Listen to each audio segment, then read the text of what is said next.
This is Dan Rogers, your host on We the People Town Square, coming to you from the center of the universe, the high plains of Texas, near the headwaters of the Prairie Dog Town Fork of the Red River. Today is December the 27th, 2023, and we are at the We the People Town Square studios in Amarillo, Texas, with Sam Brown Silverman, who's running for district judge for the 108th place. And that entails the whole county of Potter. Yes, sir. Sam, welcome. Thank you very much, Dan. Let's tell the voters why you're running for this position. I'm running for the 108th District Court because I believe very strongly that we need to have a conservative judge on the bench who will move cases along and bring justice to the folks, people of Potter County. What's the qualifications to run for this position? They're very simple. You have to be a licensed attorney who's been licensed for at least 10 years, and that's all that's required. I've been at this for 33 years, almost 34 years, and I believe that I've got real-world experience representing real people, having to deal with real problems, and I believe that qualifies me to be the judge of this court. Now, you said you've dealt with real people and real problems. Can you tell me about a time when you dealt with a challenging situation, whether it be personal or professional, and how did you successfully navigate or handle it? Well, as a lawyer, people come to me to solve problems. When I get appointed to represent folks on criminal cases, or whether I get privately hired on a criminal or civil matter, they're looking for me to look for a solution. Most of my clients have been just regular folks, relatively modest means, and in their household budget, paying for a lawyer generally is not part of their plan. So I'm usually having to be very resourceful, very clever, in trying to come up with solutions to quickly and resolve as inexpensively as possible their problems. And that's something that I've just been doing every day since I've been licensed. So can you tell me about one that jumps to mind that was particularly interesting? As a lawyer, I'm sort of prohibited to go into too much detail about any one case, but it's frequently the kind of problem in a criminal case, for instance, where the question of guilt, as we understand it, not in the courtroom, just outside, the question of legal liability is pretty clear. And the issue is, how can I come up with the best solution for my client? I tell my clients frequently that I'm a very strange lawyer and I prefer my clients to be free. And if I can, I'll try to arrange for a deferred adjudication or a probation for them, so that way they can get back to their real world lives, support their families, and continue on. Other times that's just not possible and we have to go to trial. And I've had some very difficult trials. Some went well, some didn't, from the client's point of view. But it's being able to help people address the situations that they have in front of them. Every person is unique. Every case is also factually unique. And I try to keep that perspective every day when I go to work, and I'm hoping to take that with me to the bench, understanding that every case has to be evaluated on the facts before me and on the merits and the law that's to be applied, and to not come up with generalizations. So how do you differ, do you think, from your opponents in your ability to do this job? I think that I bring my own special experiences. Each lawyer brings his or her own unique perspectives. Mine has been dealing with just regular people for many years, understanding that what I do as a lawyer whether it's in a civil case, a criminal case, a family case, or even a tax case, actually affects people, real people. And sometimes we just have to do the best we can with the facts that are before us. And I think I'm very good at analyzing facts and situations and looking at the law and trying to find out what the best possible solution is under the circumstance. And I think that is what I bring to the court, is a daily experience and a commitment to do exactly that.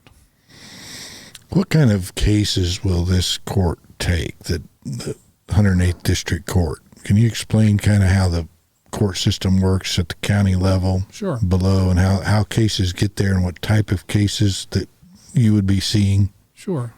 The 108th District Court is a court of general jurisdiction, and it hears felony criminal cases, hears family cases, civil disputes, real estate title, tax issues, divorces. It's a court that hears just about every kind of case that's out there. It is the trial level court, which means this is usually where cases start. And so if someone has a divorce case, for instance, or a child custody case, it's filed and usually ends up in a district court. The county courts at law here also have concurrent jurisdiction on family law cases, but generally speaking, cases go before the district court. If there is a felony case, those are the province of district courts. Misdemeanors are heard by the county courts at law, and that would be different set of jurisdiction. The trial court, the 108th District Court, for instance, is the one that hears jury cases. The juries are selected, and they hear the evidence, and they make findings of fact, or they determine guilt and innocence in a criminal case. And it is from there that cases either are concluded or they're ultimately appealed. And if it's appealed, the facts usually are not revisited by the Court of Appeals. There's no new trial. There's no new evidence that's presented. So a lot of the evidence that's presented in a case is done at the trial court level.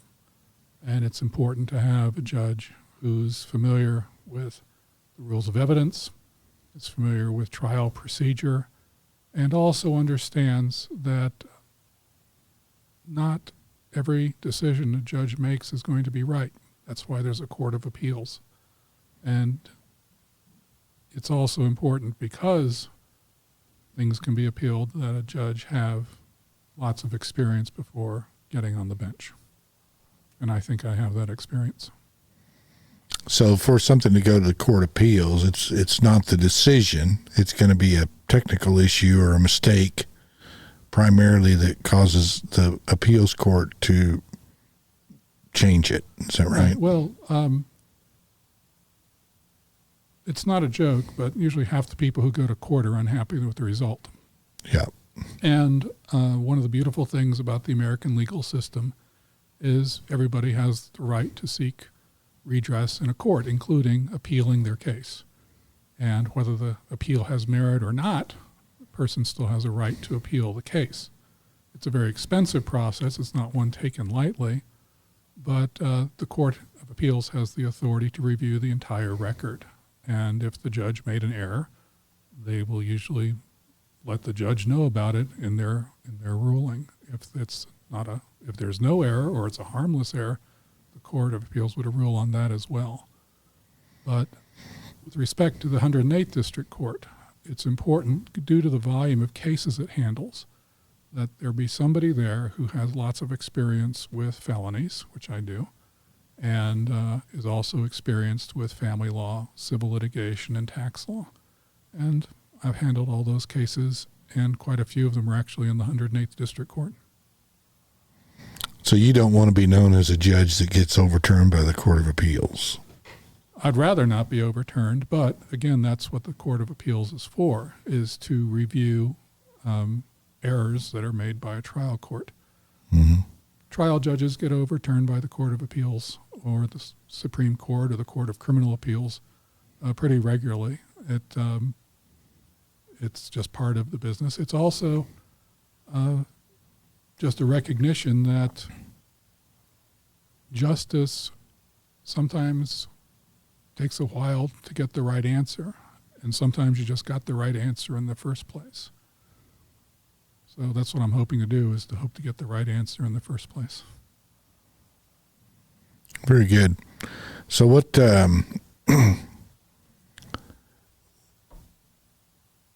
what do you think the biggest challenge you're going to have if you win this race, becoming the new judge of the 108th District Court? I think the biggest challenge for any court is to move cases along in a timely manner. It's no secret that felony cases move slowly for a whole variety of reasons. Sometimes the state isn't moving a case quickly because they're short-staffed or they're overwhelmed, or a defense attorney would like to drag the case out because if a client's, for instance, on bail, then the longer it's delayed, the longer the client gets to be out free, or if a client's in custody and they're facing a possible prison term, it's pretty well understood that hanging out at the county jail is far more comfortable than hanging out at TDCJ, and so there's not a lot of incentive to move a case. And so while this is not a criticism of the current court at all, it's just a reality that courts are challenged constantly with moving cases along because of the demands of time, of scheduling, getting prosecutors to get things moving, to get defense attorneys to get things moving. For instance, so let's say there's a trial that's scheduled for Monday, a jury trial. So a jury is called in, and moments before the jury is either sworn in or brought up to the courtroom to go through the selection process, the parties settle. That happens quite frequently. It's kind of infuriating for the jurors who took off the morning to do their civic duty. From a certain point of view, it's good in the sense that the case was resolved one way or the other, whether it was civil or criminal. But the other downside of that is that means that there is now nothing going on in the courtroom because everything was supposed to be scheduled around that trial. And so one of the frustrating aspects, I think, would be how does one efficiently use the time that's in the court to help move the docket along? And there are different ideas out there. Each of them have their advantages. Some of them have their disadvantages. For instance, if it's been suggested that the way to solve that is simply to schedule a whole bunch of trials. So if one trial's not ready to go, the next one gets to go. And if that one's settles, you keep going down the list. That sounds really good, but one of the problems is that means you're going to have attorneys and clients and witnesses and experts all getting geared up because they might go to court on Monday. But if they don't, that means there's been a lot of client time, attorney time, expert time that's just been wasted because everybody was getting ready for something that didn't happen because the trial ahead actually did go to trial. So that's kind of unfair to those litigants and those experts and criminal cases, the state and those witnesses. But it's just a challenge that I think has to be approached. And I think understanding that these things happen is just part of the court system. But I'll try very hard as judge to try to move cases along. One of the areas that I think is ripe for improvement has to do with state jail felonies. Sometimes they're called fourth-degree felonies. They're generally nonviolent offenses, and the punishment phase is 180 days up to 2 years. And one of the problems, one of the criticisms, is that you have folks who are sitting out, for instance, the Potter County Jail, costing the taxpayers $150 a day, and their state jail case isn't moving. Well, if they're out there for close to 6 months or so, they get very close to being timed out. In other words, they've served their sentence while at the county jail, which may serve justice in the sense that they've done their time, but it's not fair to the taxpayers of Potter County in the sense that if these are cases that ideally should have been put on probation so folks can get back to work, get back and get on their life and stop costing the county $150 a day, then they need to be put on probation. If, on the other hand, they should be sent off to state jail, go ahead and get those cases moved off to state jail.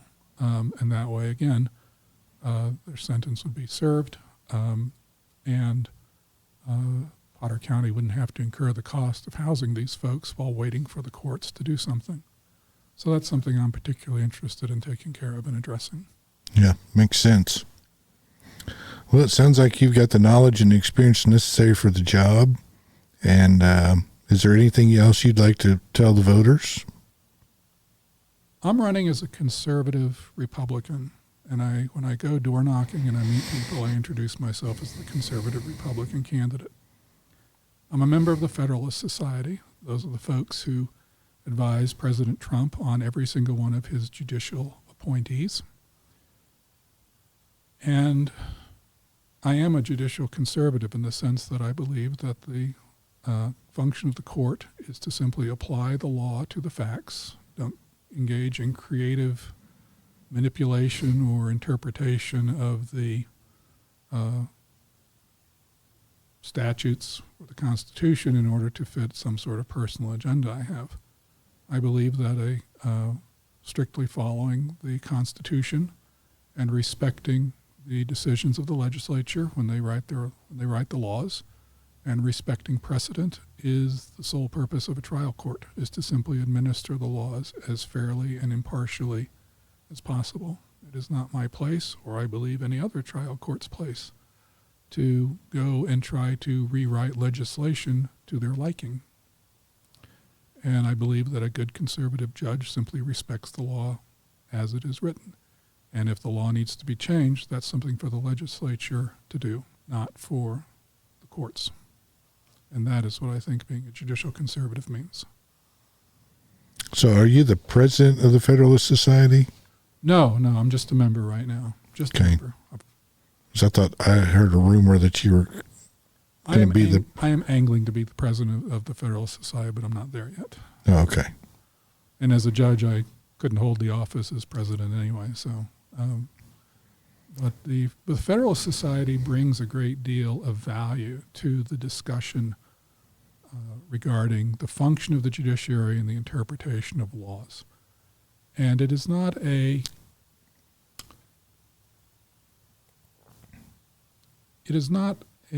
block mentality in the sense there's this rigid dogma. There's a very active discussion as to how to interpret, for instance, the Constitution, which is one of the things the Federalist Society loves talking about. And while there are variations in opinion, the general thrust is the same, which is that you respect the language that was employed in the Constitution and you follow what is actually written. And that philosophy, that approach, trickles down to the state level and even to a trial court here in Potter County, which is you just simply follow the law as it's written. Use the plain language, its plain meaning. And for most of the cases that appear before the 108th Court, in the criminal cases, most criminal cases are resolved by plea bargains, which means that this sort of esoteric discussion is not as important as it pertains to those cases, because there it's very much an administrative job.